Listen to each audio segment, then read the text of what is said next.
Les amis, salut à tous. Vendredi 25 juillet. J'espère que vous êtes en pleine forme. C'est l'heure de votre nouvelle rubrique estivale, la rétro. Ou que s'est-il passé un 25 juillet depuis 2009 dans l'actu du Real et du Barça en ouvrant mes archives espagnoles avec les unes de la presse. Vous retrouverez notamment ces deux visages, comment Coutinho est arrivé au Barça ou encore l'offre de 300 millions d'euros arrivée sur la table pour monsieur Kylian Mbappé. Tout de suite, je vous emmène en 2009. Au tout début, été 2009 et 2010. Regardez, l'actuel coach du Real Madrid, Xabi Alonso, 25 juillet 2009, est à la une de Marca face à Rafael Benitez. Que se passe-t-il? Les deux hommes sont alors à Liverpool. Rafael Benitez, coach, Xabi Alonso, milieu de terrain. Le Real Madrid veut Xabi Alonso cet été, on veut le recruter. Ces deux hommes ne se parlent plus. Pourquoi? Parce que Xabi Alonso veut rejoindre le Real Madrid et que Rafael Benitez bloque pour l'instant ce transfert.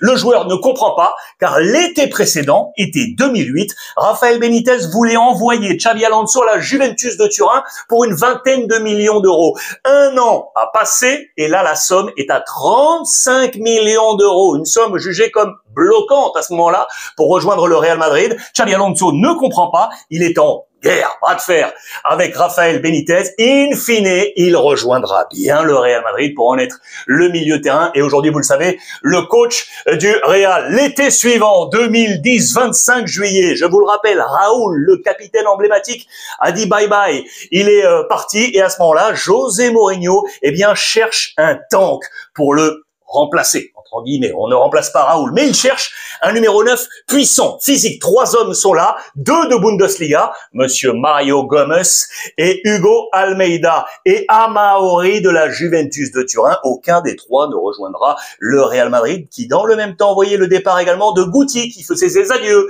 au Real Madrid. 2011, c'est un petit jeune qui arrive. 25 juillet 2011, regardez le visage de monsieur Raphaël Varane. On dirait un jeune premier avec la petite chaîne, la gourmette, le petit t-shirt.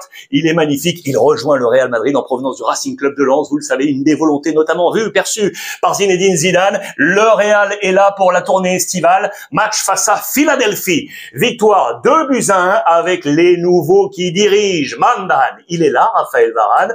Les nouveaux avec Coentrao, le portugais, ou encore Callejon, l'homme de la maison, lui marquera. Mesut Özil marquera le deuxième but. Intéressant sur cette une également, là, la toute petite déclaration du Brésilien Kaká. Alors au Real Madrid, au milieu de terrain, j'ai besoin de confiance. Car regardez, un an plus tard, été 2012, 25 juillet, il est à la une de Marca. Red Bull lui donne des ailes. Vous connaissez ce petit slogan. Eh bien, c'est le slogan utilisé par Marca. Pourquoi à ce moment-là? Vous le savez, je vous l'ai dit hier, Kaká veut sortir, le Real veut sortir Kaká. Il avait fait venir de l'AC Milan, il sortira bien du Real, mais un an plus tard, en 2013, retour à l'AC Milan.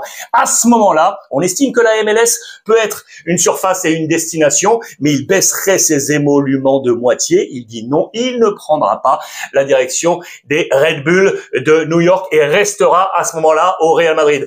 Ce même été, côté Barça, c'était juste pour vous montrer ça. On est au démarrage, c'était la première équipe de monsieur Tito Villanova et à ce moment-là, Daniel Alves était un véritable patron du FC Barcelone, le latéral catalan. Je vous emmène maintenant en 2013, en attendant Tata Martino, parce que donc il succédera, vous le savez, je vous en ai parlé, à Tito Villanova, et en l'attendant, l'Argentin n'est pas encore arrivé en terre catalane. Eh bien, le Barça est en exercice, on est en plein exercice face au Bayern Munich, une défaite 2-0. Pourquoi je vous montre ça? Juste pour vous rappeler l'équipe du Barça en 2013. Dans les buts, Pinto, Montoya, Bartra, Mascherano, Adriano, Song, Dos Santos, Sergi Roberto, Alexis, Messi capitaine et Tello. Regardez du côté du Bayern, Neuer, Rafinha, Boateng, Dante, aujourd'hui à Nice, Alaba, aujourd'hui du côté du Real Madrid, Toni Kroos qui était au Real également, Lam, le capitaine, Thiago, Robben, Müller et Franck Ribéry qui étaient là, les buts inscrits par Philippe Lam et Mandzukic pour le 2-0 avant l'arrivée del Tata Martino. 2014, vous souvenez-vous de la lourde sanction à Luis Suarez pour sa morsure sur l'Italien Chiellini avec la sélection uruguayenne? On avait une lourde sanction, c'était la une de Sport parce que le calendrier de la Liga espagnole venait de sortir en 2014 et la date tombe du premier Classico, le 26 octobre. C'est pile pile la fin de sanction de Luis Suarez. Ça veut dire que la fin de sanction arrive, il va pouvoir jouer le premier Classico pour affronter James. Ça avait fait la une de tous les canards après cette fameuse morsure. Côté Real Madrid, c'était l'émergence d'un jeune talent, les amis. Il est aujourd'hui à l'Atlético Madrid, c'est Marcos Llorente. Il était alors dans les petites classes du Real, il était avec l'équipe réserve. C'est Zizou qui le fait monter d'un cran pour espérer le voir jouer rapidement avec la première équipe. On disait qu'il avait le sens, l'ADN de Paco Gento, véritable légende du Real Madrid, le jeune Marcos Llorente. 2015, les deux Manchester sont adversaires des deux clubs classicaux. Le Real Madrid affronte Manchester City avec une victoire des larges des Madrilènes, avec une énorme BBC qui, une nouvelle fois, sera l'arme forte du Real, la formation de Rafael Benitez, vous le voyez ici avec Cristiano Ronaldo. Et puis dans le même temps, le Barça ce soir-là va affronter l'autre Manchester United, la formation de De Gea avec Pedro. On pensait à ce moment-là d'ailleurs que Manchester United allait prendre Pedro au Barça. Il quittera bien la maison catalane, mais il filera à Chelsea, l'Espagnol. Regardez, juste pour vous montrer également la manchette qui est ici, on est en mercato et le Barça a un œil sur Abdenour, les amis, l'international tunisien, pour remplacer, vous le voyez, Adriano. Abdenour qui était à ce moment-là à l'AS Monaco, très visé sur la surface européenne. Ça ne se fera pas, mais il était pisté par le FC Barcelone. 2016, Zinedine Zidane est aux commandes du Real Madrid. On est en Supercoupe et là, il trouve l'association entre, regardez, Morata et Karim Benzema, l'absence de Cristiano Ronaldo, et on compte à ce moment-là sur Alvaro Morata, notamment pour être associé à Karim Benzema. Côté Barça, il y a un imbroglio, quelle locura, quelle folie. Pourquoi? Parce que le Barça, à quelques jours près, était tout près d'enrôler Kevin Gamero, qui était à ce moment-là, vous le voyez, du côté du FC Séville. Et là, il y a Vieto, je vous en parlais hier, à l'Atlético Madrid. Que va-t-il se passer au dernier moment? Eh bien, l'Atlético Madrid va shipper Gamero au Barça en proposant de l'argent, bien évidemment, plus Vieto à Séville. Ça va se faire. Lui va aller à Séville et Gamero va filer du côté de l'Atlético Madrid. Et donc Gamero ne jouera pas avec le FC Barcelone. Cette même saison, je vous parlais d'Adriano tout à l'heure. Eh bien, regardez, Adriano, c'est à l'été 2016 qui quitte le Barça pour rejoindre Beşiktaş. Et je vous montre juste ça pour l'anecdote parce que regardez, 2016, Léo Messi revient de vacances avec un nouveau look. Il est blondiné. Léo Messi blond et on nous retrace. J'adore ça, regardez, tous les looks de Léo Messi jusqu'à ce blond platine depuis ses débuts 2003. Regardez les cheveux plus longs ici avec un peu de gomina. Là, il s'est coupé les cheveux en 2011, 2012, 14, 15, là un peu rasé sur les côtés pour arriver à ça. Voilà. C'était le new look 2016 de Léo Messi. 2017, hier je vous ai parlé du Sequeda de Gérard Piqué pour Neymar au Barça. Il y a eu également un Sequeda côté Real Madrid pour Cristiano Ronaldo, les amis. À la une de Marca, été 2017, on s'interrogeait sur l'avenir de Cristiano Ronaldo. Il ne partira pas cet été-là, mais le suivant, vous le savez, direction la Juventus de Turin pour Cristiano Ronaldo. Puis voilà, on est ici pour l'arrivée de Coutinho au Barça. On est en large discussion du côté de Londres avec Liverpool pour signer le Brésilien qui, vous le savez, sera l'un des plus gros transferts de l'histoire du FC Barcelone. On était en 2017, on va faire plus 2. Je vous emmène en 2019, c'est une année de blessures. La bonne nouvelle, c'est le retour de blessure de Luis Suarez qui, après avoir été largement handicapé dans la fin de saison précédente avec le Barça, revient en pleine forme pour porter cette équipe catalane. En revanche, blessure, point négatif côté Real Madrid, puisque Asensio dit out à toute la saison, vraiment une grave blessure pour lui. Et à ce moment-là, Zizou cherche les solutions, plusieurs. On parle de Bale, Vinicius, Brahim, Isco, Rodrigo, James, toutes les solutions offensives pour trouver le bon système